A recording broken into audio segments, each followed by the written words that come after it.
Assalamualaikum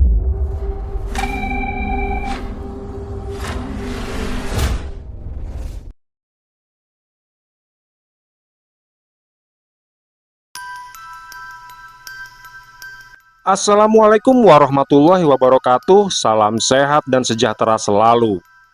Halo sahabat semua, para penikmat kisah-kisah misteri dan cerita tentang makhluk astral tak kasat mata. Jumpa lagi bersama saya Untung Prasetyo yang pada kesempatan ini akan kembali melanjutkan kisah dari Widanu yang sempat tertunda beberapa purnama lamanya. Tapi sebelum kita masuk ke ceritanya, saya ingin mengajak sahabat semua untuk terus mendukung channel Lingkaran Misteri. Bagi sahabat yang belum subscribe, jangan ragu untuk menekan tombol subscribe-nya agar saya terus bersemangat menghadirkan kisah-kisah menarik lainnya. Dan jangan lupa juga tekan tombol like-nya serta nyalakan lonceng notifikasinya dan bantu share link video ini sebanyak-banyaknya. Oke, tanpa berlama-lama lagi, siapkan posisi yang nyaman dan mari kita simak ceritanya.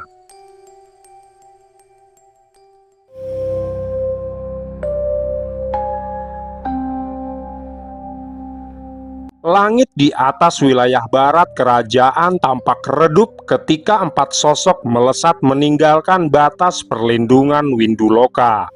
Mereka tidak bergerak dalam formasi tempur, tapi dalam susunan yang tenang dan teratur, menjaga aliran energi masing-masing agar tidak memancing getaran besar yang bisa terdeteksi dari kejauhan.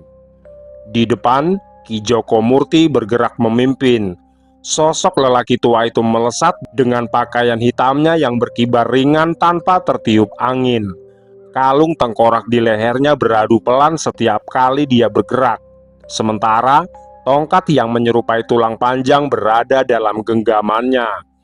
Energi yang memancar darinya tidak besar, tapi dalam dan berat seperti tanah tua yang menyimpan banyak rahasia. Widanu dan Wanarupa mengikuti Ki Joko Murti berdampingan. Keduanya tidak lagi menyembunyikan wujud kekuatan mereka. Tubuh mereka menjulang tinggi, jauh melebihi ukuran manusia biasa. Rajah merah menutup seluruh tubuh seperti ukiran hidup yang berdenyut pelan, memancarkan tekanan wibawa yang dalam namun terkendali. Sedangkan di belakang mereka, Sancatirta meluncur ringan di udara. Tubuhnya kini berwujud manusia utuh, tetapi seluruh permukaannya tertutup sisik putih halus yang berkilau samar seperti cahaya bulan. Aliran energi dari dirinya terasa dingin dan tenang, bergerak menyusuri ruang seperti arus bawah tanah yang tak terlihat. Beberapa saat kemudian, wilayah di hadapan mereka mulai berubah. Perubahan itu tidak terjadi secara tiba-tiba, melainkan merambat perlahan seperti garis tak kasat mata yang mereka lewati tanpa disadari. Aliran energi di sekeliling mereka tidak lagi bergerak tenang seperti di wilayah lain. Getarannya terasa liar dan tidak beraturan, saling bertabrakan satu sama lain, seolah setiap bagian ruang memiliki kehendaknya sendiri. Ada arus yang berputar, ada yang menekan ke bawah, dan ada pula yang bergerak mendadak seperti hembusan naluri binatang yang sedang mengintai. Udara menjadi lebih tebal, bukan sekedar lembab melainkan berat, seperti mengandung tekanan yang menahan setiap gerakan. Nafas terasa sedikit tertahan dan setiap langkah seakan harus menembus lapisan tak terlihat yang menutup ruang di antara pepohonan. Bau tanah basah mulai mendominasi, aroma daun tua yang membusuk, getah pohon raksasa dan lumut yang hidup berlapis-lapis di batang-batang besar bercampur menjadi satu. Suasana itu menimbulkan kesan yang mencekam, yang menggetarkan energi pelindung tubuh. Cahaya langit perlahan meredup, tertutup oleh pepohonan raksasa di depan mereka yang semakin rapat. Daun-daunnya lebar dan bertumpuk tebal, menahan hampir seluruh cahaya yang mencoba menembus. Sinar yang berhasil lolos hanya jatuh dalam garis-garis tipis yang redup, menciptakan bayangan panjang yang bergerak samar mengikuti arah angin yang tidak terasa. Pada saat itulah mereka menyadari jika mereka tidak sekedar memasuki hutan, tapi telah melewati batas luar alas Wengker. Wilayah yang tidak hanya menjadi tempat tumbuhnya pepohonan raksasa, tetapi juga ruang hidup bagi naluri liar, kekuatan hitam, dan penjagaan tak terlihat bangsa kera yang telah menyiapkan setiap jengkal tanahnya untuk menghadapi siapapun yang berani masuk tanpa izin. Hutan itu tidak seperti wilayah Mandala atau kerajaan gaib lainnya. Pepohonan raksasa berdiri rapat, batangnya sebesar menara batu menjulang tinggi hingga puncaknya hampir menyatu dengan kabut di atasnya. Akar-akar besar merayap di permukaan tanah seperti ular tua yang membeku, saling bertaut dan membentuk lorong-lorong alami yang sempit dan berliku. Daun-daun lebar menutup hampir seluruh cahaya. Di bawah kanopi raksasa itu, dunia terasa seperti senja yang tidak pernah berakhir. Udara lembab, tanah basah, dan di setiap sudut terasa getaran naluri liar yang tidak pernah benar-benar diam. Namun yang paling terasa bukanlah kegelapan hutan, melainkan pengawasan yang ada di setiap sudut tempat itu. Seolah setiap langkah yang masuk ke wilayah itu langsung diperhatikan oleh sesuatu yang bersembunyi di balik pepohonan. Ki Joko Murti menghentikan laju gerakannya. Dia mendarat dengan kaki yang menyentuh tanah gaib tanpa suara. Widanu, Wanarupa, dan Sancatirta pun ikut mendarat di belakangnya. Tidak ada yang berbicara karena mereka semua merasakan hal yang sama. Alas Wengker bukan sekedar hutan, tapi dia adalah wilayah yang telah dipersiapkan untuk sebuah perang. "Apakah kita sudah tiba di Alas Wengker, Ki?" tanya Widanu penasaran. "Benar sekali, Den. Ini adalah Alas Wengker," jawab Ki Joko Murti sambil mengangguk. "Pantas saja banyak sekali jebakan hidup di tempat ini," sahut Wanarupa yang sedari tadi terus mengedarkan pandangannya ke arah sekitar. "Bukan hanya jebakan, Ki, tapi ini adalah perisai pelindung mereka. Dulu lembah Mangkara pun dibuat seperti ini," sambung Sancatirta menjelaskan. Setelah mengatakan apa yang diketahuinya, Sancatirta lalu memejamkan mata. Tubuhnya yang bersisik putih itu tetap berdiri tegak tanpa gerakan sedikit pun. Tidak ada perubahan sikap, tidak ada tanda yang menunjukkan bahwa dia sedang bekerja. Namun pada saat yang sama kesadarannya justru meluas, menyebar perlahan seperti aliran dingin yang menyerap di sela-sela tanah dan akar tua. Dia tidak mencari jalan dengan penglihatannya, tapi dia menelusuri getarannya. Sisik-sisik putih yang melapisi tubuhnya berpendar sangat lembut, menangkap denyut halus yang berlapis di batas luar Alas Wengker. Setiap jengkal tanah memancarkan pola yang berbeda. Akar-akar raksasa menyimpan arus tenaga yang saling terhubung. Batu-batu besar menjadi titik simpul yang mengikat jejaring pengawasan. Di antara semua itu, tersembunyi alur-alur halus yang bukan bagian dari alam, melainkan susunan yang sengaja dibentuk oleh bangsa kera. Jebakan mereka bukan sekedar jerat fisik. Dia berupa anyaman energi yang saling menyilang, membentuk lingkar penjagaan yang peka terhadap gangguan sekecil apapun. Ada simpul yang akan bergetar jika disentuh, ada jalur yang akan memantulkan tekanan ke pusat mandala.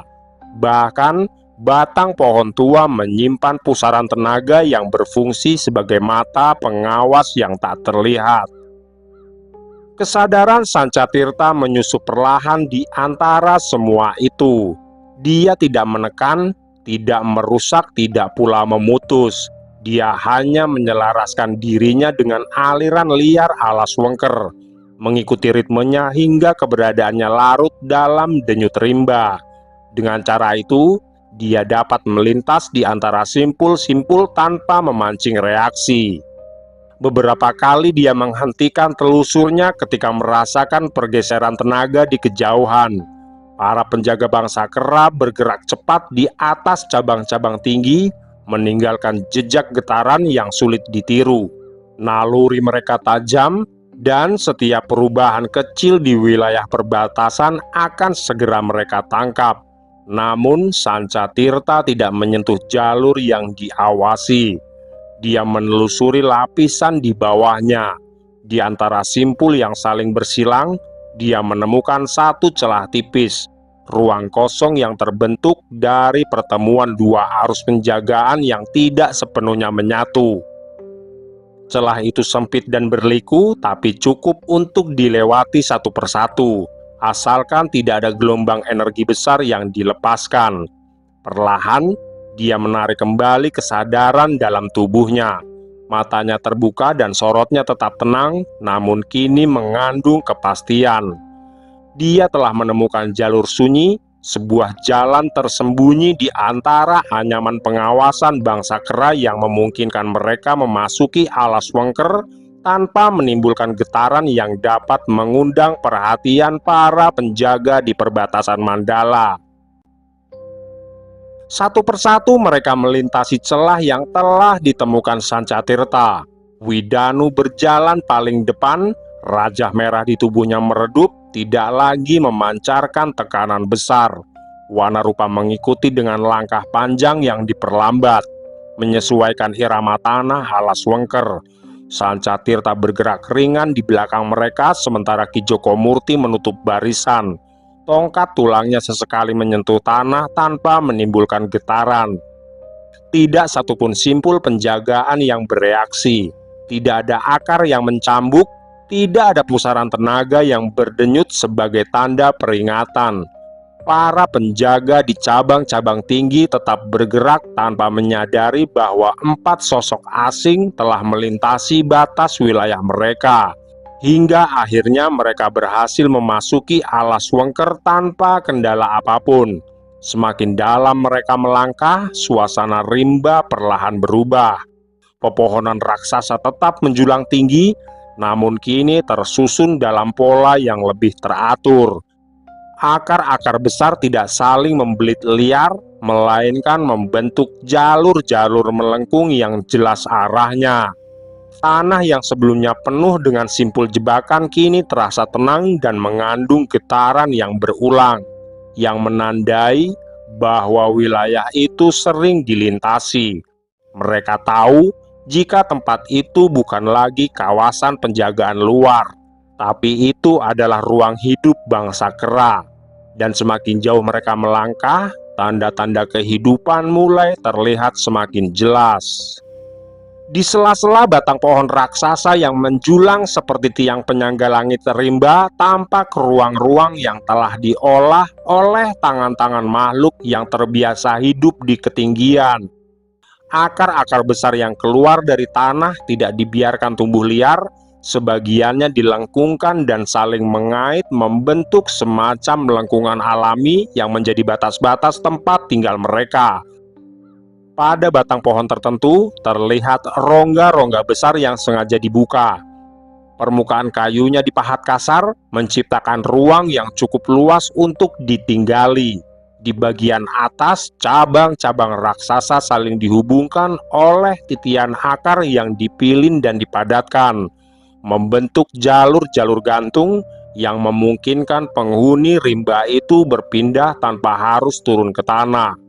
Di beberapa tempat lain, akar yang menjulur dari pohon tua dibiarkan menggantung, lalu dipadatkan menjadi sarang-sarang besar yang menyerupai kubah alami. Dari kejauhan, gugusan tempat tinggal itu tampak seperti kelompok bangunan yang tumbuh langsung dari tubuh hutan. Itulah hunian bangsa kera. Namun, kehidupan di tempat itu tidak ramai seperti kota yang ada di dunia manusia. Tidak ada suara hiruk-pikuk yang bersahut-sahutan, yang ada hanyalah pergerakan cepat yang muncul lalu lenyap di antara cabang dan bayangan batang pohon. Widanu memperlambat langkahnya, Raja Merah di tubuhnya terlihat redup, tetapi sorot matanya menyapu seluruh kawasan dengan tajam. Dia dapat merasakan getaran kesadaran yang mulai memperhatikan kehadiran mereka. Beberapa saat kemudian, bayangan pertama muncul. Seekor makhluk bangsa kera gaib melompat turun dari cabang tinggi dan mendarat di atas akar besar dengan gerakan ringan. Tubuhnya tinggi dan kekar, bulu gelap menutupi hampir seluruh tubuhnya, sementara kedua matanya menyala redup di balik wajah yang menyerupai kera namun memiliki kecerdasan makhluk gaib. Dia tidak menyerang, dia hanya menatap. Dan tidak lama kemudian, dua bayangan lain muncul di cabang sebelahnya. Lalu satu lagi bergerak di atas titian akar yang melintang di udara. Dalam waktu singkat, beberapa pasang mata telah mengarah pada 4 pendatang yang berjalan di jalur tanah rimba itu. Mereka adalah rakyat bangsa kera, bukan penjaga mandala, melainkan penghuni wilayah luar yang hidup jauh dari pusat kekuasaan. Namun naluri mereka tetap sama, waspada terhadap setiap gerakan asing yang memasuki ruang hidup mereka.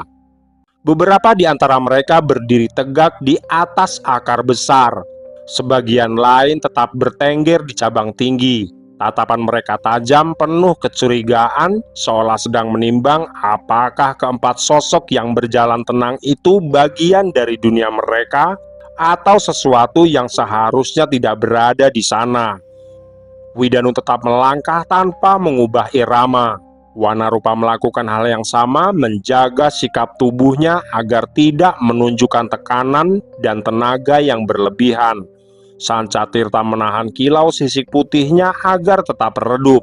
Sementara Ki Joko Murti berjalan di belakang dengan sikap tenang. Keempatnya menyadari satu hal, mereka memang telah berhasil menembus perbatasan alas Wengker tanpa memancing jebakan. Namun, mulai dari titik itu mereka tidak lagi berjalan di wilayah yang kosong. Mereka telah berada di tengah ruang hidup bangsa kera.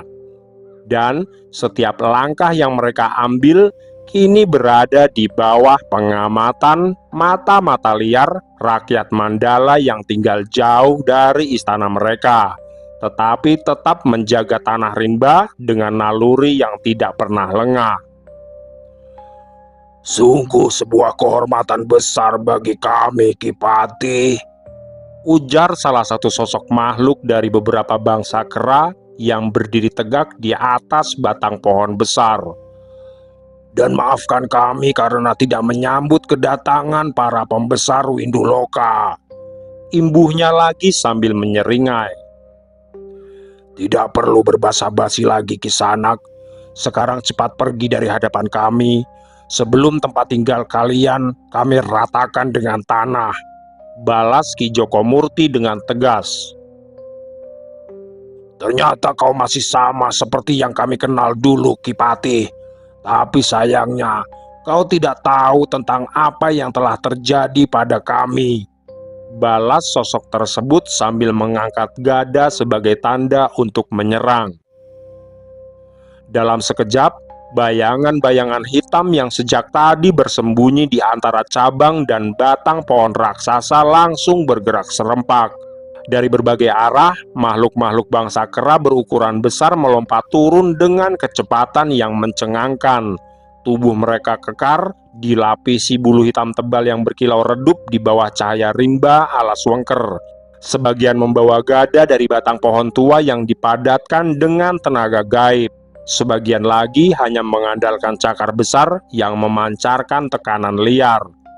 Tidak butuh waktu lama, lingkaran pengepungan terbentuk. Tanah rimba bergetar oleh hentakan puluhan tubuh besar yang mendarat bersamaan. Dan tanpa aba-aba lain, mereka langsung menyerbu. Beberapa makhluk melompat dari cabang tinggi dengan gada yang terangkat, mengarah lurus pada Ki Joko Murti yang berdiri di barisan belakang. Yang lain berlari menyusuri akar-akar raksasa, mencoba mengepung Widanu dan Wanarupa dari dua sisi. Sementara Beberapa yang paling cepat sudah melesat dari atas dan menukik seperti bayangan gelap menuju Sancatirta. Namun serangan itu justru bertemu dengan ketenangan yang tidak berubah sedikit pun. Widanu maju setengah langkah ke depan. Raja merah yang menutupi seluruh tubuhnya tiba-tiba berpendar lebih terang. Tanpa gerakan yang berlebihan, dia mengangkat satu tangannya ketika gada pertama menghantam ke arahnya. Telapak tangan Widanu menyambut dengan satu dorongan singkat. Benturan energi meledak di udara. Makhluk bangsa kera yang menyerangnya terpental jauh. Tubuh besarnya menghantam batang pohon hingga kulit kayunya pecah berderak. Di sisi lain, Wanarupa bergerak jauh lebih keras. Tubuhnya yang tinggi besar melesat ke tengah kerumunan dengan satu langkah panjang. Sebuah gada besar berusaha menghantam kepalanya dari samping, tapi Wanarupa menangkap batang senjata itu di udara, lalu memutarnya dengan kekuatan luar biasa. Makhluk yang memegang gada itu ikut terlempar bersama senjatanya. Tubuhnya menghantam dua rekannya sendiri hingga ketiganya jatuh berguling di atas akar besar yang menjalar di tanah rimba. Di atas mereka, Sancatirta bergerak seperti kilatan putih. Sisik-sisik ular yang melapisi tubuhnya memantulkan cahaya halus ketika dia berputar di udara, menghindari dua serangan dari atas. Salah satu makhluk kera mencoba mencengkram bahunya, tapi Sancatirta berputar cepat dan menekan titik tenaga di dada makhluk itu dengan ujung jarinya. Getaran tenaga menjalar, membuat makhluk itu langsung terpental mundur. Tubuhnya jatuh keras di tanah sebelum sempat menyerang kembali. Sementara itu, Ki Joko Murti tetap berdiri di tempatnya. Tongkat tulangnya terangkat perlahan ketika tiga makhluk bangsa kera melompat bersamaan ke arahnya. Tongkat itu berputar satu kali di udara. Dari ujung tulang yang memutih, gelombang energi gelap memancar seperti lingkaran tipis. Ketiga penyerang itu seketika terpukul mundur oleh tekanan tak kasat mata. Tubuh mereka jatuh menghantam tanah rimba dengan keras. Pertempuran pun pecah sepenuhnya di tengah hunian bangsa kera. Bayangan hitam terus bermunculan dari cabang-cabang tinggi. Puluhan makhluk menyerang tanpa ragu, memanfaatkan jumlah mereka yang jauh lebih banyak. Namun semakin lama pertempuran berlangsung, perbedaan kekuatan mulai terlihat jelas. Widanu bergerak seperti dinding yang tidak bisa ditembus. Setiap serangan yang datang padanya hanya berakhir dengan tubuh penyerang yang terpental atau tersungkur. Wanarupa menghantam kerumunan dengan kekuatan yang menakutkan. Satu ayunan tangan saja cukup membuat dua atau tiga makhluk kera terlempar jauh. Sancatirta menari di atas mereka dengan gerakan yang hampir tak terlihat, menjatuhkan lawan satu persatu dengan tekanan energi yang tepat. Sementara Ki Joko Murti berdiri seperti pusat pusaran. Tongkat tulangnya sesekali mengetuk tanah atau berputar di udara, melepaskan gelombang yang memukul mundur setiap makhluk yang mencoba mendekat. Jumlah lawan memanglah banyak, namun tidak ada satupun yang mampu menandingi kekuatan empat sosok dari Winduloka itu. Satu demi satu makhluk bangsa kera mulai jatuh. Ada yang terpental hingga menghantam batang pohon raksasa. Ada yang tergeletak di atas akar besar dan tidak mampu bangkit kembali. Beberapa yang masih bertahan mulai mundur dengan geraman rendah. Mereka menyadari bahwa sedang berhadapan dengan lawan yang jauh melampaui kekuatan alami mereka. Tidak lama kemudian, rimba di sekitar Widanu, Wanarupa, Ki Joko Murti, dan Sancatirta kembali dipenuhi keheningan yang berat. Tubuh-tubuh besar bangsa kera berserakan di tanah dan di antara akar pohon tua. Beberapa masih bergerak lemah, namun sebagian besar tidak mampu lagi bangkit. Cabang-cabang tinggi yang tadi dipenuhi bayangan kini kembali lengang dan hanya menyisakan getaran pertempuran yang perlahan mereda. Pertempuran di tengah hunian luar alas Wengker telah berakhir. Widanu berdiri sesaat, memandang ke sekeliling dengan sorot mata yang tenang. Wanarupa menggoyangkan tangannya sekali, menurunkan sisa tekanan energi yang masih bergetar di sekitarnya. Sancatirta menoleh ke arah cabang-cabang tinggi, memastikan tidak ada lagi pergerakan yang mencoba mendekat. Sisik putih di tubuhnya kembali meredup, menyatu dengan bayangan rimba. Sementara Ki Joko Murti mengangkat tongkatnya perlahan lalu mengetukkannya sekali ke tanah. Sebentar lagi para punggawa bangsa kera pasti akan menemukan kita, Den. Ujar Ki Joko Murti sambil menatap ke arah Widanu. Jika tidak dapat lagi dihindari, maka akan kita hadapi, Ki. Balas Widanu dengan tenang. Di kejauhan, di balik lapisan pepohonan raksasa, tampak pancaran energi yang jauh lebih besar dari wilayah hunian luar ini. Getarannya tenang, berat dan berlapis, menandakan keberadaan pusat kekuasaan bangsa kera. Tanpa sedikit pun keraguan, Widanu memberikan isyarat pada Ki Joko Murti untuk melanjutkan langkahnya kembali. Ki Joko Murti mengangguk pelan menerima isyarat itu. Dia segera melangkah lebih dulu, sementara Widanu dan Wanarupa bergerak di belakangnya. Sedangkan Sancatirta kembali mengambil posisi menutup di sisi belakang, menjaga agar tidak ada sesuatu yang mendekat tanpa mereka sadari.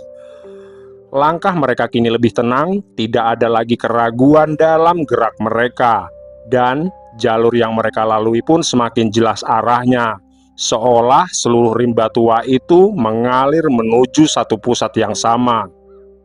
Namun, belum jauh mereka melangkah meninggalkan wilayah hunian luar itu, getaran rimba tiba-tiba berubah. Aliran energi yang sebelumnya bergerak tenang mendadak menjadi berat, seolah ada beberapa kekuatan besar yang baru saja memasuki jalur yang sama. Akar-akar tua yang menjalar di tanah memancarkan riak halus, dan cabang-cabang raksasa di atas kepala mereka bergoyang pelan tanpa sebab yang terlihat.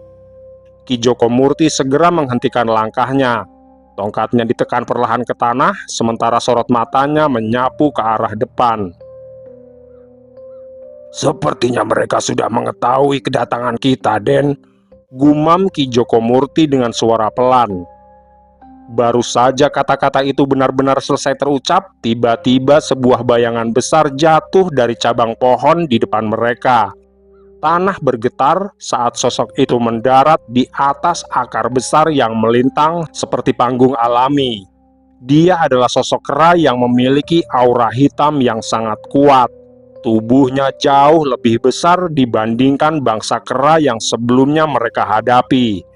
Dan selain itu, sosoknya memiliki bulu putih tebal yang berkilau samar dalam cahaya rimba gaib. Bahunya lebar, lengannya panjang dan berurat seperti batang kayu tua yang hidup. Sorot matanya tajam dan tenang, menatap langsung ke arah Widanu. Dialah Mahabala, makhluk gaib dari bangsa kera yang merupakan kepercayaan dari Ki Subala, penguasa Mandala bangsa kera.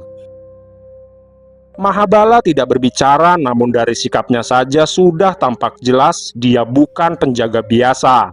Aura kekuatan yang terpancar dari tubuhnya terasa jauh lebih berat dibandingkan para penghuni luar Mandala yang telah mereka kalahkan. Beberapa saat kemudian, suara derap terdengar sangat berat dari sisi kanan rimba.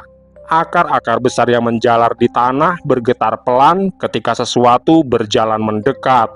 Dari balik batang pohon besar muncul sosok lain yang tidak kalah menggetarkan.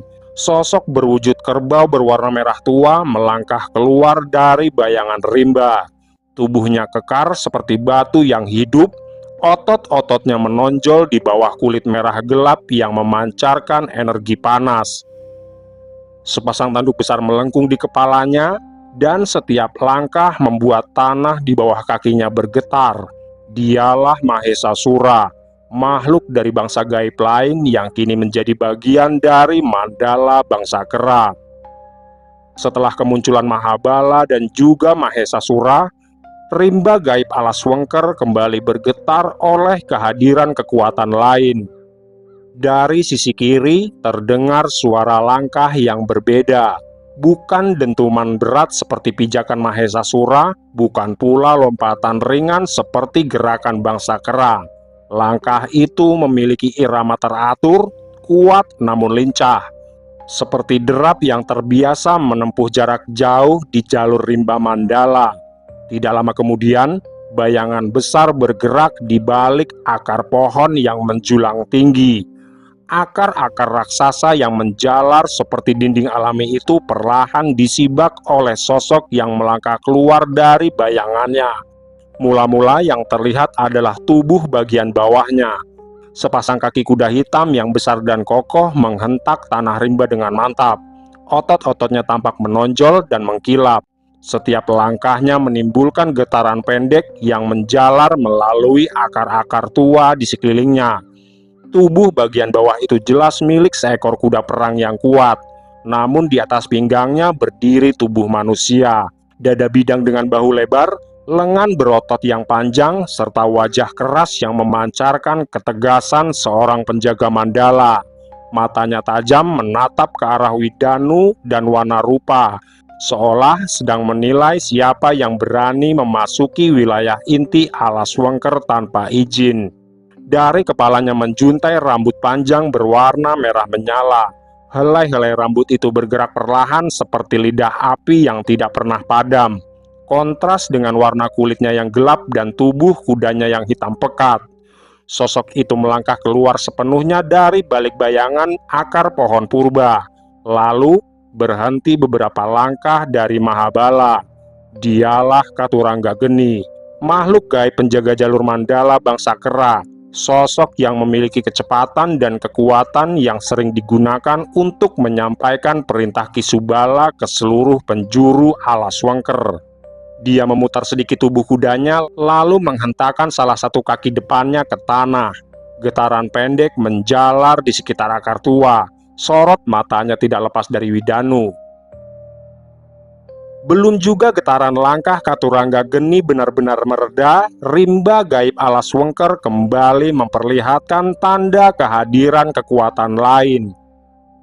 Kali ini bukan dari atas cabang, bukan pula dari jalur tanah yang terbuka, melainkan dari balik kegelapan akar-akar tua yang menjalar seperti dinding hidup di sisi lain pelataran rimba.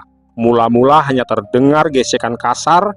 Suara itu dalam dan berat, seperti sesuatu yang besar sedang bergerak perlahan di antara batang pohon purba. Daun-daun tua menggantung di sela akar raksasa bergetar pelan, sementara bayangan hitam di bawahnya semakin mengental. Ki Joko Murti menyipitkan matanya. Dia dapat merasakan getaran yang berbeda dari makhluk yang satu ini. Tidak seperti Mahabala yang memancarkan kekuatan pemimpin bangsa kera. Tidak pula seperti Mahesasura yang membawa tekanan kasar dari makhluk tanah. Getaran ini terasa lebih liar, lebih kelam dan jauh lebih buas. Beberapa detik kemudian, sosok itu akhirnya muncul dari balik bayangan rimba. Tubuhnya tinggi besar, bahkan sedikit lebih tinggi dari Wanarupa. Bahunya lebar dengan dada yang menonjol seperti batu hitam yang dipahat kasar oleh kekuatan alam. Seluruh tubuhnya ditutupi bulu hitam lebat yang bergerak pelan ketika dia melangkah keluar dari kegelapan. Namun yang paling mencolok adalah wajahnya. Dari rahangnya yang kuat menjulur sepasang taring panjang yang melengkung keluar, berkilau redup di bawah cahaya rimba gaib. Mata makhluk itu menyala kemerahan, memancarkan naluri buas yang tidak pernah benar-benar tidur. Tangannya besar dan panjang, serta di ujung jari-jarinya tumbuh kuku-kuku hitam yang panjang dan melengkung seperti cakar pemangsa tua. Setiap kali tangannya bergerak, kuku itu menggores tanah dengan suara kasar yang memecah keheningan rimba. Dia melangkah perlahan, namun setiap langkahnya membuat akar-akar besar di bawah kakinya bergetar. Makhluk itu akhirnya berhenti beberapa langkah di sisi lain Mahabala, melengkapi lingkaran yang telah terbentuk di hadapan Widanu dan rombongannya. Dialah Godakala, sosok makhluk gaib dari bangsa Gandarwa liar yang telah lama menjadi sekutu dan pelindung bangsa kera. makhluk yang dikenal sebagai penjaga kekuatan gelap di lapisan dalam alas Wengker. Godakala menundukkan kepalanya sedikit, hidungnya mengembang pelan seolah mencium getaran energi yang terpancar dari tubuh Widanu, Wanarupa, Sancatirta, dan Ki Joko Murti. Kemudian sudut mulutnya terangkat, memperlihatkan taring panjang dengan jelas. Senyum itu bukanlah tanda keramahan, melainkan tanda bahwa naluri bertarungnya telah bangkit. Kini 4 penjaga utama Mandala telah berdiri menghadang jalur menuju pusat alas Wengker. Mahabala dengan tubuh kera putihnya yang besar, Mahesasura dengan wujud kerbau merah yang kekar, Katurangga Geni dengan tubuh manusia berkuda hitam dan rambut api yang menjuntai panjang, dan Godakala, makhluk Gandarwa berbulu hitam dengan taring serta cakar yang memancarkan keganasan purba. Keempatnya berdiri berhadap-hadapan dengan Widanu dan rombongannya di tengah pelataran rimba gaib. Dan suasana alas Wengker seketika berubah menjadi sangat berat. "Selamat datang di Mandala kami, Ki Patih," ujar Mahabala dengan sorot mata tajam. "Aku merasa sangat kagum dengan keberanian kalian," imbuhnya lagi sambil mengangkat gada besar di tangan kanannya. "Jangan terlalu ramah pada musuh yang sudah jelas-jelas berani menyelinap masuk ke hutan ini, Bala. Sekarang tentukan pilihanmu," sahut Godakala. Kalimat Godakala bahkan belum benar-benar selesai ketika tubuh besarnya sudah melesat. Tanah rimba terbelah oleh hentakan langkahnya. Dalam sekejap, makhluk dari bangsa Gandarwa itu telah melompat jauh ke depan. Cakar-cakar panjangnya menyambar udara dengan kecepatan yang memecah bayangan di antara akar pohon purba. Dan sasarannya langsung tertuju pada Sancatirta. Makhluk bersisik putih itu tidak bergeming saat Godakala menerjang dengan kedua cakar yang terangkat. Tubuh Sancatirta berputar ringan ke samping, menghindari cakar Godakala yang menghantam tanah tempat Sancatirta berdiri sebelumnya.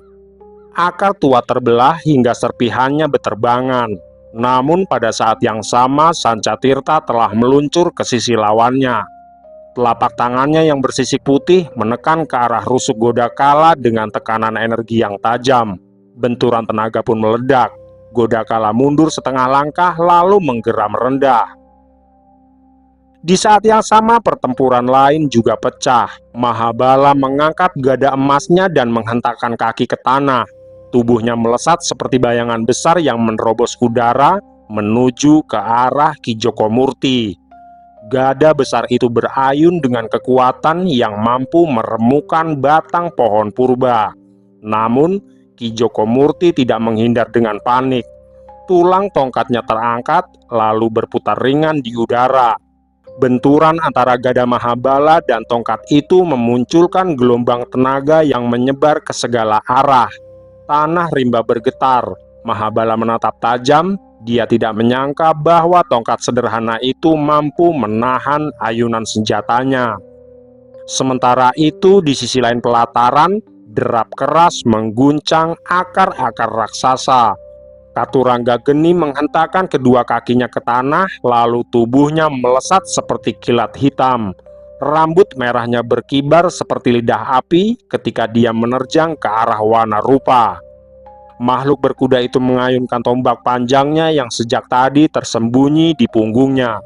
Tombak itu meluncur lurus ke arah dada Wanarupa, namun Wanarupa hanya menyeringai tipis. Dia memutar tubuhnya dan menangkap batang tombak itu dengan satu tangan. Otot-otot lengannya menegang ketika dia menahan dorongan Katurangga yang meluncur dengan kecepatan tinggi. Akar-akar di bawah kaki mereka retak ketika kedua kekuatan besar saling menekan.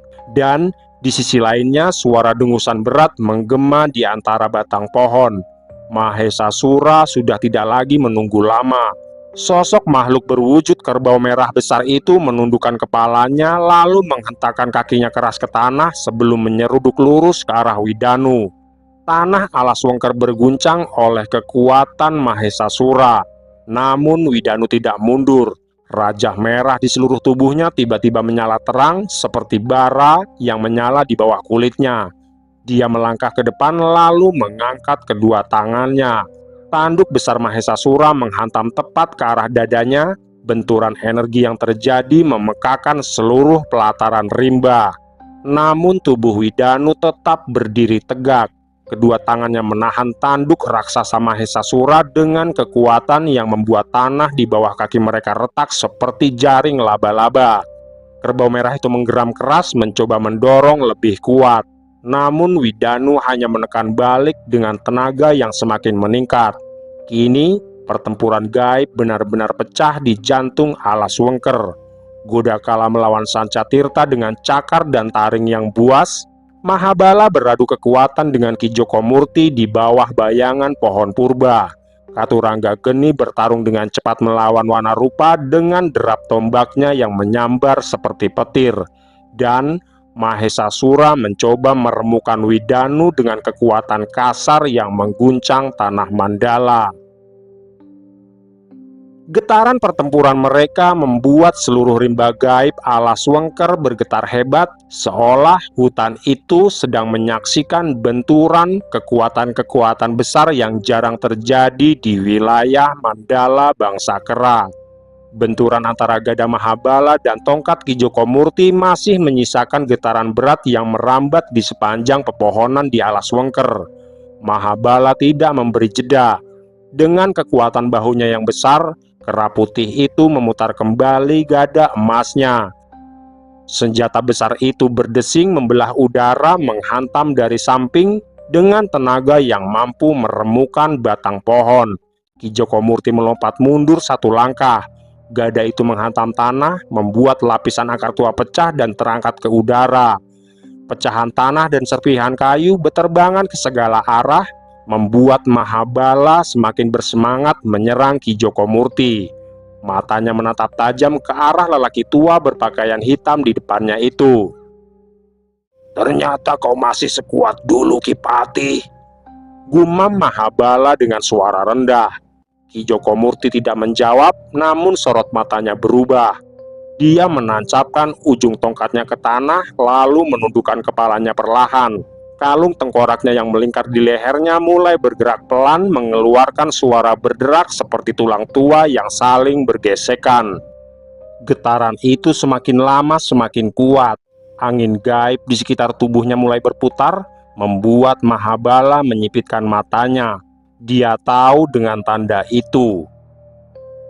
Ki Jokomurti perlahan mengangkat kepalanya kembali, namun sosok yang berdiri di hadapan Mahabala kini bukan lagi lelaki tua kurus yang tadi. Tubuhnya mulai membesar, otot-ototnya mengembang di balik pakaian hitam yang seketika robek dari perubahan wujudnya. Kulitnya menggelap lalu tertutup oleh bulu hitam tebal yang tumbuh dengan cepat di seluruh tubuhnya. Punggungnya membungkuk sedikit ketika tulang-tulangnya berubah bentuk. Dalam beberapa detik saja tubuh Ki Jokomurti telah menjulang tinggi dan kini sama besarnya dengan sosok Mahabala. Wajah tuanya berubah menjadi wajah Gandarwa yang liar. Sepasang taring panjang mencuat dari rahangnya, berkilau keperakan di balik senyum buasnya. Kedua tangannya kini berakhir dengan cakar-cakar hitam panjang yang tajam seperti bilah besi. Tongkat tulang di lengannya juga berubah, permukaannya menghitam seperti arang, memanjang dan menebal seolah menjadi perpanjangan dari kekuatan bangsa Gandarwa yang kini mengalir di tubuhnya. Bulu hitam lebat menutupi hampir seluruh tubuhnya, membuat aura kelam yang terpancar dari Ki Jokomurti kini jauh lebih berat. Melihat perubahan itu, Mahabala hanya tersenyum tipis. Inilah yang aku tunggu, Ki Patih. Sekarang kau benar-benar menampakkan wujud aslimu, ujar Mahabala. Ki Jokomurti menggeram pelan, tanpa menjawab sepatah kata pun dia langsung melesat maju. Tanah Alas Wengker kembali retak ketika tubuh Gandarwa itu melompat dengan kecepatan yang mengejutkan. Cakar-cakar hitamnya menyambar lurus ke arah dada Mahabala, membuat sosok kera putih itu segera mengangkat gada emasnya untuk menahan. Benturan antara Ki Jokomurti dan Mahabala memunculkan percikan energi yang menyilaukan. Keduanya saling menekan, bahu mereka bertabrakan membuat otot-otot besar mereka saling beradu. Namun Ki Joko Murti tidak berhenti di situ saja. Dengan kecepatan yang jauh berbeda dari sebelumnya, dia memutar tubuhnya dan menyapu kaki Mahabala dengan cakar panjangnya. Mahabala melompat mundur, menghindari sapuan itu dengan gerakan lincah yang tidak terduga dari tubuh sebesar itu. Ki Joko Murti menerjang lagi dengan tongkat hitamnya yang berputar cepat menghantam dari atas. Mahabala menangkis, kemudian gada emasnya berbalik menghantam ke arah bahu Ki Joko Murti. Tubuh Gandarwa itu terpental beberapa langkah ke belakang, namun dia langsung melompat kembali. Cakar-cakarnya mengoyak udara dengan ganas. Pertempuran mereka menjadi semakin brutal. Cakar hitam Ki Joko Murti menggores batang pohon hingga serpihannya berjatuhan. Tongkat hitamnya menghantam tanah berkali-kali, menciptakan retakan di antara akar-akar raksasa. Namun Mahabala bukanlah lawan biasa. Kera putih itu bergerak dengan kekuatan dan ketahanan tubuh yang luar biasa. Setiap ayunan gada emasnya memaksa Ki Joko Murti mundur beberapa langkah. Dan semakin lama, perbedaan kekuatan itu mulai terasa. Mahabala sedikit lebih kuat, dan hal itu membuat Ki Joko Murti mulai terdesak. Mahabala memutar tubuhnya dengan cepat, lalu mengayunkan gada emasnya dari bawah ke atas dengan kekuatan penuh. Tongkat hitam Ki Joko Murti berhasil menahan pukulan itu, namun tekanan energi dari benturan membuat tanah di bawah kaki Ki Joko Murti retak dan amblas. Mahabala tidak memberi kesempatan. Dengan geraman keras, dia kembali mengangkat gada emasnya tinggi-tinggi di atas kepala, lalu menghantamkannya lurus ke arah Ki Joko Murti. Benturan itu memaksa Ki Joko Murti berlutut ke tanah. Tongkat hitamnya masih menahan gada Mahabala, tapi lengannya bergetar hebat menahan tekanan yang jauh lebih berat. Apakah hanya ini kekuatan dari bangsa Gandarwa? Ujar kera putih itu dengan suara berat.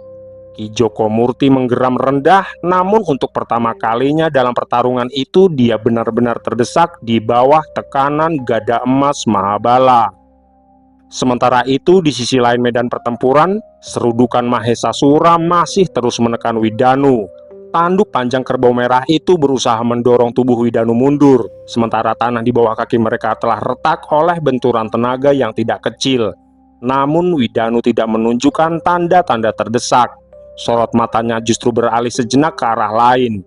Di kejauhan dia melihat Ki Joko Murti yang telah berubah menjadi Gandarwa hitam sedang berlutut menahan tekanan gada emas Mahabala. Kekuatan kera putih itu jelas lebih berat, dan jika dibiarkan terlalu lama, keadaan Ki Joko Murti akan semakin sulit. Dengan perhitungan yang matang, Widanu segera mengambil keputusan.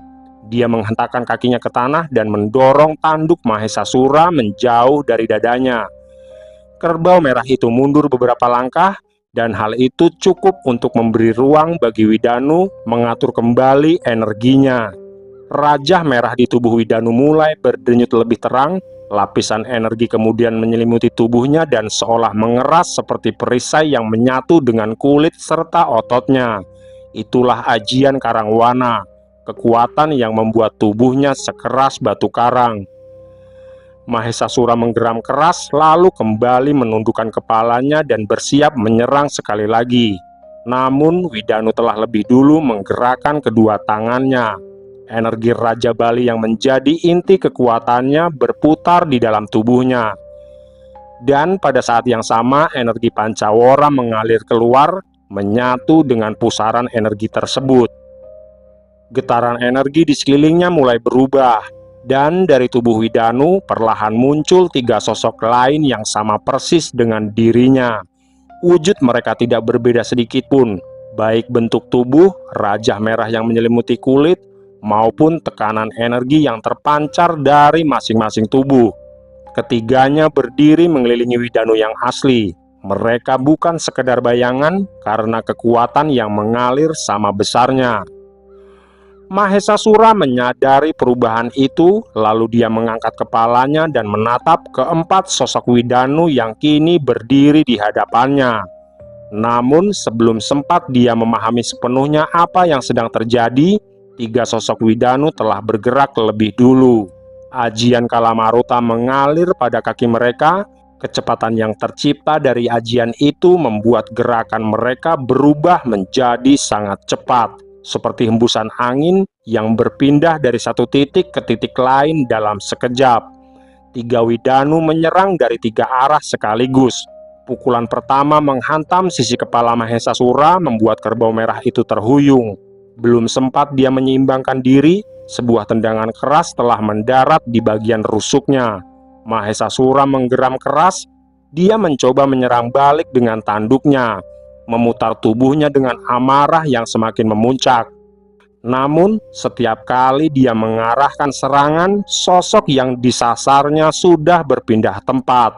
Tiga Widanu itu bergerak mengelilinginya seperti badai yang tidak bisa ditangkap. Pukulan demi pukulan mulai menghantam tubuh besar Mahesasura. Tendangan keras berulang kali mendarat pada bahu dan dadanya. Sosok kerbau merah itu tetap berdiri kuat, tapi kini dia mulai tampak kewalahan menghadapi kecepatan yang tidak biasa itu. Sementara itu, Widanu yang asli tidak ikut menyerang. Sesaat setelah tiga bayangannya bergerak menghadapi Mahesasura, tubuh aslinya telah melesat ke arah lain. Dengan satu loncatan panjang, dia bergerak cepat menuju ke tempat Ki Joko Murti bertarung. Di sana Mahabala masih menekan gada emasnya dengan kekuatan besar, yang memaksa Ki Joko Murti bertahan dalam posisi yang semakin sulit. Dan tepat ketika Mahabala hendak menambah tekanan serangannya, Widanu telah tiba. Dengan energi Raja Bali yang mengalir kuat di lengannya, dia melayangkan sebuah pukulan keras ke sisi tubuh Mahabala, memaksa kera putih itu melepaskan tekanannya terhadap Ki Joko Murti. Di sisi lain dari rimba alas wengker, pertempuran yang tak kalah sengit sedang berlangsung. Tanah hutan yang semula sunyi kini dipenuhi oleh jejak-jejak benturan energi gaib. Akar-akar pohon tua terbelah, dan dedaunan berjatuhan setiap kali pusaran energi saling bertabrakan. Di tengah ruang hutan yang mulai porak-poranda itu, Wanarupa berdiri berhadapan dengan sosok tinggi bertubuh kuda hitam. Makhluk itu tampak sangat gagah dan menggetarkan. Sorot matanya memancarkan kemarahan yang membara. Dengan satu hentakan kaki depannya, makhluk itu melesat maju. Tangannya yang menggenggam tombak berujung bara mengayun dengan kekuatan besar, berusaha membelah tubuh Wanarupa. Namun Wanarupa hanya bergerak ringan. Tubuhnya berkelit setipis bayangan, hingga tombak itu hanya menyapu udara kosong sebelum menghantam batang pohon besar di belakang Wanarupa. Katurangga Geni mendengus keras. Dia memutar tubuhnya dengan cepat, lalu kembali melancarkan serangannya. Kali ini, dia tidak hanya mengandalkan tombak pusakanya.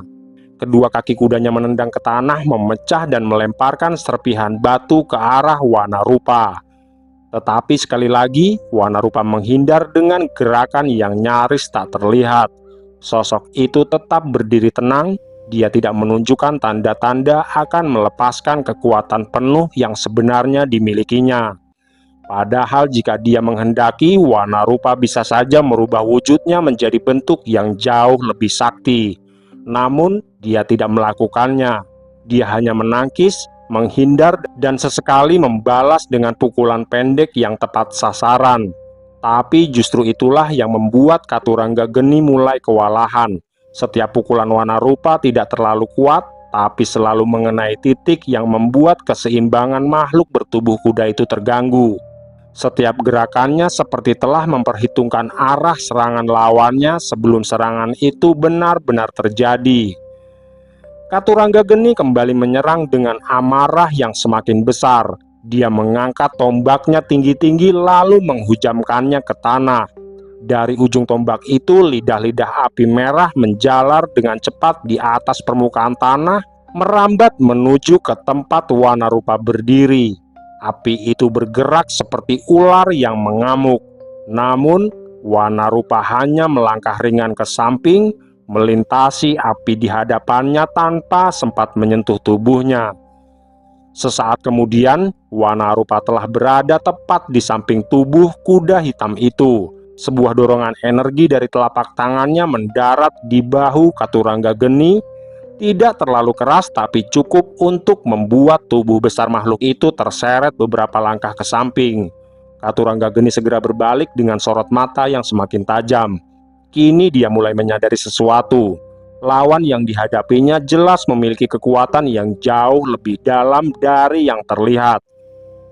Namun anehnya, sosok itu seperti sengaja tidak segera menghabisinya. Wanarupa sendiri berdiri tenang beberapa langkah dari hadapannya. Matanya menatap makhluk itu dengan sorot yang berbeda dari petarung lainnya. Tidak ada kebencian di sana, seolah-olah dia sedang menimbang sesuatu. Di dalam benaknya, Wanarupa telah merasakan bahwa Katurangga Geni bukan sekedar penjaga hutan gaib itu. Makhluk itu adalah bagian dari bangsa penghuni Mandala yang berada di bawah kekuasaan bangsa Kera. Jika dia memusnahkannya sekarang, maka jalan menuju tujuan mereka bisa saja semakin tertutup. Namun, jika makhluk itu dapat ditundukkan tanpa dimusnahkan, mungkin dia bisa menjadi penuntun yang membawa mereka menuju ke tempat yang selama ini mereka cari, menuju istana bangsa Kera, dan bertemu dengan sosok Ki Subala yang menjadi tujuan utama perjalanan mereka. Karena itulah sejak awal Wanarupa sengaja menahan kekuatannya. Dia hanya mendorong Katurangga Geni hingga batas kelelahannya, tanpa melepaskan serangan pamungkas yang bisa mengakhiri pertempuran itu dalam sekejap. Tidak jauh dari tempat pertempurannya, dua kekuatan besar masih saling berhadapan tanpa ada yang benar-benar menguasai keadaan. Sancatirta dan Godakala terus beradu kesaktian di antara batang-batang pohon besar yang kini sebagian telah patah dan roboh. Keduanya bergerak dengan kecepatan yang sulit diikuti oleh mata biasa. Godakala melesat rendah di atas tanah, tubuhnya yang besar bergerak seperti bayangan hitam yang mengoyak ruang. Kedua tangannya yang berotot tebal berulang kali mengayun, melepaskan hantaman energi hitam yang mampu meremukkan batang pohon hanya dengan satu pukulan. Namun setiap serangan itu berhasil dihindari oleh Sancatirta. Sosok makhluk dari bangsa Antaka itu kini telah berada pada wujud terkuatnya. Dari punggungnya terbentang dua sayap putih yang berkilau lembut di tengah cahaya gaib hutan itu. Sementara bagian bawah tubuhnya telah berubah menjadi tubuh ular yang bergerak luas di atas tanah. Gerakannya menjadi jauh lebih cepat dan sulit ditebak. Setiap kali Godakala menyerang, tubuh ular Sancatirta akan melenting atau melingkar menghindari pukulan tersebut. Sesekali ekornya menyabet keras, membuat tanah di sekitarnya terbelah oleh energi yang tidak kecil. Godakala menggeram. Makhluk itu jelas tidak menyukai kenyataan bahwa lawannya mampu mengimbanginya. Dia menghentakkan kakinya ke tanah, lalu melompat tinggi sebelum menghantam turun dengan kedua tangan terkepal. Tenaga besar meledak dari benturan itu. Tanah retak memanjang, serpihan batu terlempar ke udara. Namun Sancatirta lebih dulu terangkat dengan kepakan sayapnya. Tubuh setengah ularnya melayang ringan di udara sebelum kembali turun beberapa langkah dari tempat Godakala berdiri. Keduanya kembali saling menatap. Pertempuran itu masih terlihat seimbang. Tidak ada yang benar-benar terdesak, akan tetapi di kejauhan keadaan pertempuran yang lain mulai berubah. Widanu yang asli kini telah berhadapan langsung dengan Mahabala. Sesaat sebelum Widanu melesat menuju sosok kera putih besar itu, dia sempat berpaling kepada Ki Jokomurti yang masih berdiri tidak jauh dari tempatnya berada.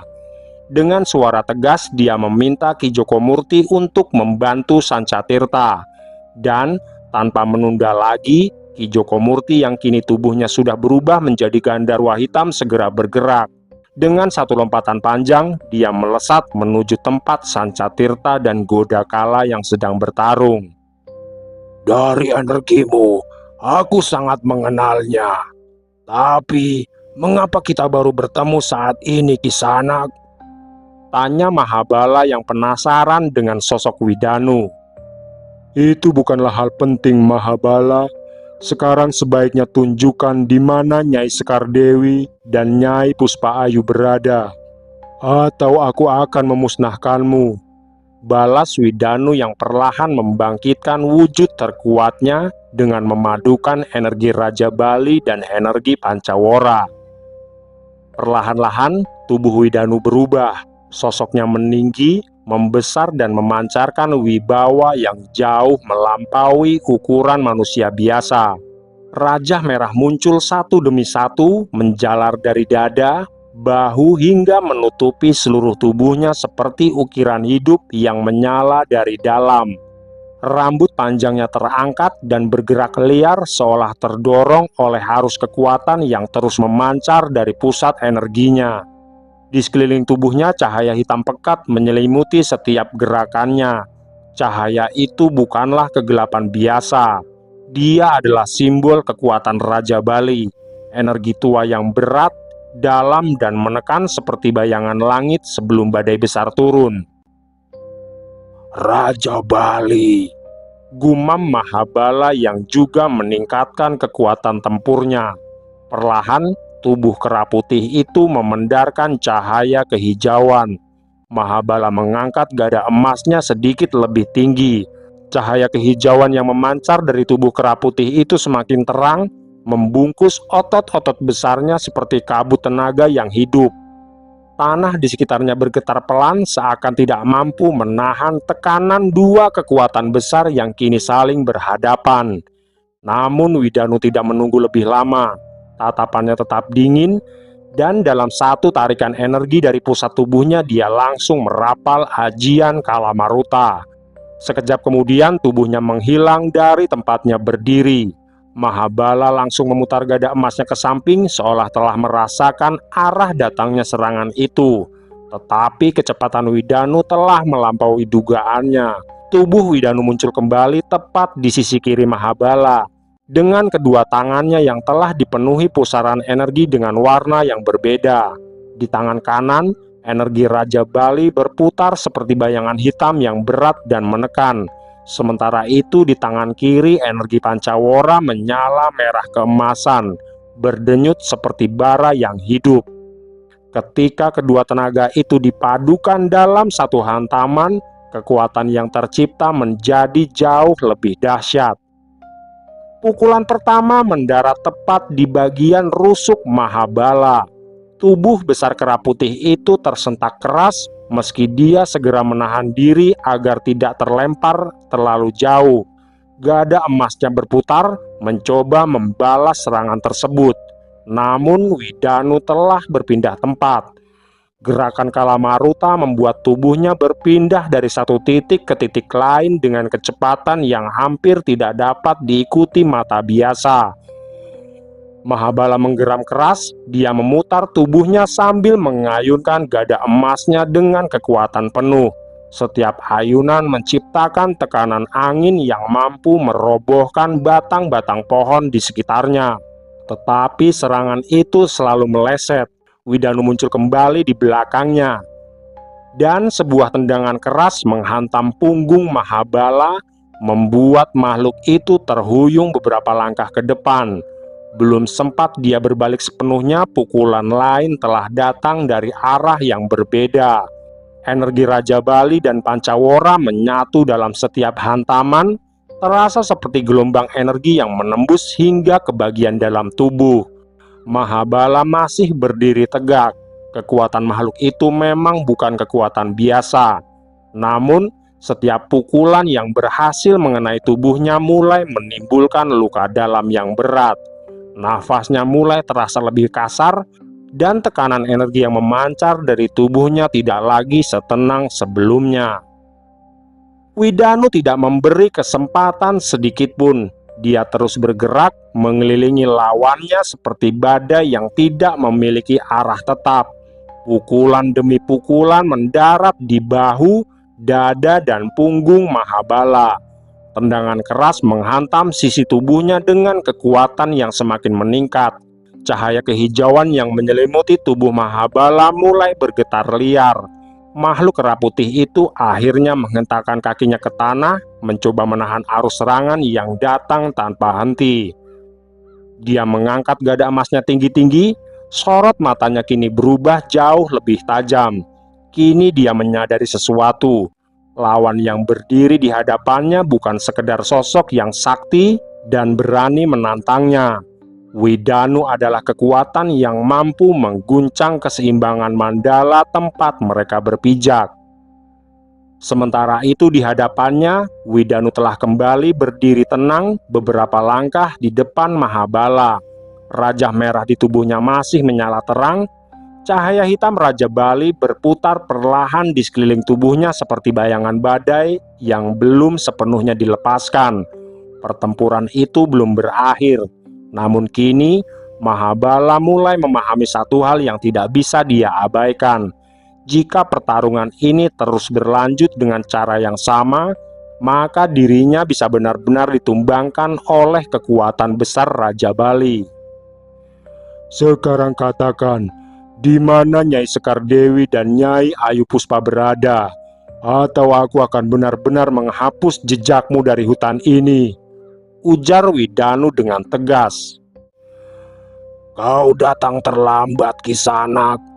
Walaupun aku mengatakan tempat keberadaan dua makhluk betina itu, kau sudah tidak dapat lagi melakukan apa-apa, balas Mahabala dengan tenang. Widanu menatap Mahabala tanpa berkedip. Tatapannya dalam, seolah sedang menimbang apakah kata-kata itu hanya sekedar gertakan atau memang sebuah kenyataan yang tidak bisa lagi diubah. Sementara itu Mahabala perlahan menegakkan tubuhnya kembali. Luka-luka yang dideritanya akibat pukulan Widanu mulai terasa semakin berat. Namun sorot matanya tidak menunjukkan ketakutan sedikitpun, tapi justru sebaliknya. Dia tampak seperti makhluk yang telah menerima apapun akhir dari pertarungan itu. Mahabala kemudian menggenggam gada emasnya lebih erat. Cahaya kehijauan yang sejak tadi menyelimuti tubuhnya kembali memancar, walau tidak seterang sebelumnya. Tenaga yang tersisa di dalam dirinya kini dikumpulkan untuk satu serangan terakhir. Sebaiknya sekarang kita selesaikan pertarungan ini. Jika kau memang memiliki nyali yang besar, maka kau harus dapat membuktikan ucapanmu dengan memusnahkanku, Kisanak, ujar Mahabala dengan sorot mata yang tajam. Setelah itu, Mahabala menghentakkan kakinya ke tanah. Tubuhnya melesat maju dengan kecepatan yang masih menggetarkan. Gada emasnya diangkat tinggi sebelum dihantamkan lurus ke arah Widanu dengan seluruh kekuatan yang tersisa. Serangan itu membawa tekanan energi yang besar. Namun, Widanu tetap berdiri tenang. Raja merah di tubuhnya kembali menyala lebih terang. Energi Raja Bali dan Pancawara berputar bersamaan di dalam tubuhnya lalu berkumpul pada kedua tangannya. Ketika Mahabala hampir mencapai jarak pukulannya, barulah Widanu bergerak. Ajian Kalamaruta kembali mengalir di tubuhnya. Tubuhnya menghilang dari hadapan Mahabala dan hanya menyisakan bayangan tipis yang seolah terpotong oleh ayunan gada emas itu.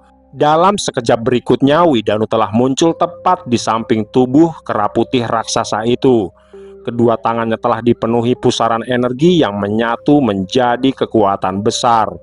Dengan gerakan yang tenang namun penuh tekanan, Widanu menghantamkan pukulannya tepat ke bagian dada Mahabala. Energi Raja Bali yang berat dan menekan berpadu dengan ledakan Pancawara yang menyala dari dalam. Hantaman itu tidak hanya mengenai tubuh luar Mahabala, tapi energi tersebut menembus jauh hingga ke pusat inti kehidupan makhluk itu. Tubuh Mahabala berhenti bergerak. Gada emas di tangannya terlepas perlahan dan jatuh ke tanah. Beberapa saat, makhluk kera putih itu masih berdiri di tempatnya, seolah berusaha mempertahankan wibawanya hingga detik terakhir. Sorot matanya menatap Widanu dengan pandangan yang tidak lagi dipenuhi kemarahan. Tapi ada sesuatu yang menyerupai pengakuan. Kau memang Raja Bali yang sesungguhnya, Gumam Mahabala dengan suara lirih. Setelah itu, tubuhnya kemudian mulai retak oleh cahaya energi yang muncul dari dalam. Retakan itu menjalar cepat ke seluruh tubuhnya seperti cahaya yang memecah batu. Dan sesaat kemudian, tubuh Mahabala hancur menjadi serpihan cahaya hijau yang perlahan terurai di udara. Energi murni yang selama ini menjadi wujud keberadaannya menghilang sedikit demi sedikit, hingga tidak tersisa apapun selain gema kekuatan yang perlahan memudar. Widanu tetap berdiri di tempatnya. Cahaya Raja Bali di tubuhnya perlahan meredup. Dia menatap ruang kosong tempat Mahabala tadi berdiri. Namun di dalam pikirannya, satu kalimat dari makhluk itu masih terngiang jelas. Jika dia datang terlambat. Dan jika kata-kata itu benar, maka nasib Nyai Sekar Dewi dan Nyai Puspa Ayu mungkin telah memasuki babak yang jauh lebih berbahaya dari yang mereka bayangkan. Oke, sampai di sini dulu kisah dari Widanu episode ini. Karena ceritanya masih panjang, maka kita akan lanjutkan pada episode berikutnya. Terima kasih buat sahabat semua yang menyimak kisah ini hingga akhir. Saya Untung Prasetyo pamit undur diri. Mohon maaf jika ada kesalahan dalam berucap. Sampai jumpa pada episode berikutnya.